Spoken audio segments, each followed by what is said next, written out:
Welcome friends. வாங்க இன்றைக்கி நம்ம ப்ரோட்டீன் சத்தும் நிறைய அயன் சத்துக்கள் விட்டமின் சத்துக்கள் நிறைந்த சிகப்பு காராமணி வச்சு சூப்பரான ஒரு குழம்பு செய்யலாங்க. லஞ்சுக்கு இந்த குழம்பு செய்தால் சூப்பராக இருக்குங்க. சூடான சாதத்தில் போட்டு சாப்பிட்டா அருமையாக இருக்கும். வாங்க இப்போ இந்த குழம்பு எப்படி செய்யலான்னு பார்க்கலாம். இப்போ அடுப்பில் ஒரு கடாய் வச்சுட்டு 5 ஸ்பூன் அளவு நல்லெண்ணெய் ஊற்றிக்கலாங்க.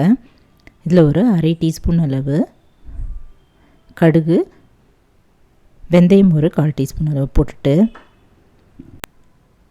ஒரு பெரிய வெங்காயம் கட் பண்ணி எடுத்து வச்சுக்கலாங்க.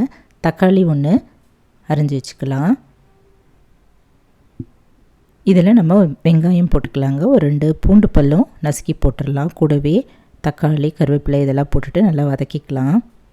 புளி ஒரு லெமன் சைஸ் அளவு தண்ணியில் ஊற வச்சுக்கலாங்க. நான் சிகப்பு காராமணி முதல் நாள் நைட்டே ஊற வச்சுருந்தேங்க. மறுநாள் இது குக்கரில் தண்ணி ஊற்றிட்டு மஞ்சத்தூள் உப்பு போட்டு வேக வச்சுருந்தேன். நல்லா 5-6 சவுண்டு வச்சு இறக்கி வச்சிடலாம். இப்போ இதில் நம்ம தேவையான அளவு சாம்பார் பொடி, சாம்பார் தூள் 3 ஸ்பூன் அளவு சேர்த்துக்கலாங்க. கொஞ்சமாக மஞ்சத்தூளும் சேர்த்துட்டு நல்லா வதக்கிக்கலாம். கரைச்சி வச்சுருந்த புளி தண்ணியை இதில் ஊற்றிடலாங்க. ஒரு 1.5-2 டம்ளர் அளவு தண்ணி எடுத்துக்கலாம். காராமணி வேக வைக்கும் போது உப்பு போட்டிருந்தேங்க. புளி தண்ணியிலையும் உப்பு சேர்த்துருந்தேன். இப்போ இதை நல்லா கொதிக்கட்டும்.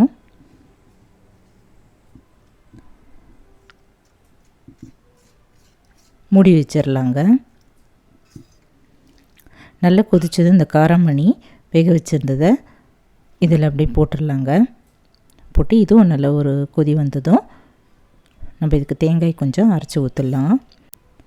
இதில் மேலே ஒரு அரை டீஸ்பூன் அளவு பெருங்காயத்தூள் சேர்த்துக்கலாங்க. இது நல்லா கொதி வரட்டும், மூடி வச்சிடலாம். ஒரு 1/4 கப் அளவு தேங்காய், அரை டீஸ்பூன் அளவு சோம்பு இதெல்லாம் மிக்ஸி ஜாரில் போட்டு தண்ணி ஊற்றி அரைச்சிக்கலாம். கொதிக்கிற குழம்புல இதை ஊற்றிடலாங்க.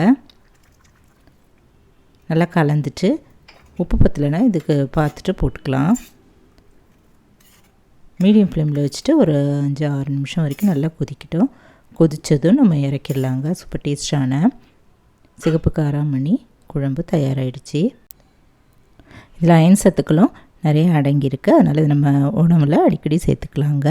நீங்களும் இந்த டேஸ்டான சிகப்பு காராமணி குழம்பு இந்த புலவர் முறை ட்ரை பண்ணி பாருங்கள். இந்த வீடியோ பிடிச்சதுன்னா என்னுடைய சேனலான குக்கிங் வித் சித்ரா அன்பு சேனலை சப்ஸ்கிரைப் பண்ணிக்கோங்க.